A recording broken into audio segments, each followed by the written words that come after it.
So, any other last bit of advice you'd have for if you're sitting in front of your old self as a musician? I would just say, ensure that you surround yourself with a great team. You can't do everything yourself. Make sure you got great people to do the things around you. Focus on product, know your message, know who your audience is, and be consistent. Just be consistent. Release consistently, market consistently. Make sure that you're growing in between those releases. Otherwise, there's no purpose on releasing that next song. It's like you need to make sure it's a ladder. Every song is a ladder to make sure that you're growing. And if you're not growing in between those, you're not going up the ladder.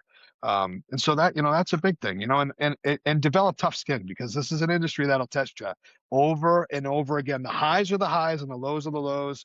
And I've seen some of the greatest songwriters and artists that have never been, because of how hard this mute industry is. And the ones that have, everybody that I've worked with that is broken, it's taken 10 years to break at the major label level. It's a long road to the top if you want to rock and roll. They weren't kidding. Yeah. Well, just being patient. I think just find enjoy in the journey. I mean, there's so many cool, like, enjoy those moments when you're, whether it's just you're with your band or your friends, whether it's with a concert, whether it's even with your family. There's just moments throughout life that Yeah. that are that are awesome. And I think oftentimes sometimes I see people chasing, what's that perfect thing, and the reality is they're probably you might be living right in it right now, and you You're in it. it's Be present, and that is the experience that you wanna appreciate in them. I agree, because when I look back, I did that. My head was always forward, forward, forward, and I kinda missed a lot of those big moments that we were in. And then sometimes I'm like, "Wait a minute, we did that?" And someone will say something to me, I'm like, "I probably wasn't even there mentally," because I was trying I would my level of where I wanted to be wasn't where I wanted it at the moment, but I was not focused on, "Hey, we're actually pretty successful right now. Let's be in this," So you're right, 100%.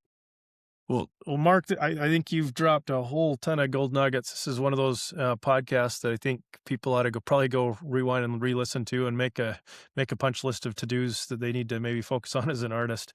If people want to find out more about, I mean, FanFlowy is awesome. You got your own music. Where should they go check out if they want to listen to some of your music? If they want to find out about FanFlow?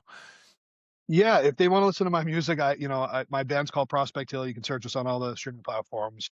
We're actually gonna be heading out on tour with Lansdowne. We're all back at it. Lansdowne's actually crushing it in Europe right now, so we're gonna be out in Europe in April. We got some US dates as well, which is exciting, and so, and then, Sean and I actually have a pretty cool side project where we work with collaborate with other artists, where it's like a producer project. It's called Ono Octopus, and we do hip hop and pop records through that, and that's a fun one.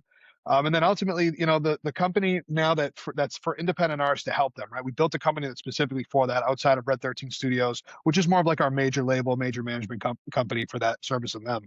But our initiative right now is called Make Our Music. And that is ultimately, the tools that we've created, which is FanFlowy and DistroFlowy, Indie Artist Compass, which is the book we just put out, and the Make Our Music podcast. These are all tools and educational ways and ways to solve the problems for independent artists. And you can get it all at makeourmusic.com.